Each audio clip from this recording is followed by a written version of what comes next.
বিড়ালগুলো কিভাবে খাচ্ছে। এই যে দেখুন, এই শৈলী খেতে দিয়েছে, স্যারোলেক্স খেতে দিয়েছে, ও খাচ্ছিল, স্যারোলেক্সটা খেতে দিয়ে দিল, বলছে বিড়ালেই খাক। বিড়ালগুলো কিভাবে স্যারোলেক্সটা খাচ্ছে দেখুন। ওই যে একজন তাকাচ্ছে, এই যে শৈলী আসছে, আসো আসো আসো আসো আসো আসো আসো, খেতে দাও খেতে দাও খেতে দাও, বলো বলো বলো বলো বলো বলো বলো, খা খা। ই বাবা,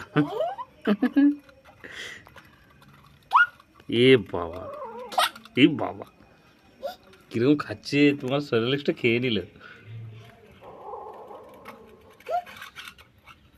তোমার স্যারোলেক্স খেয়ে নিল সব, আর তোমার বাটিটা খেয়ে নেবো বলছে, দেখছি তোমার বাটিটা খেয়ে নেবো বলছে।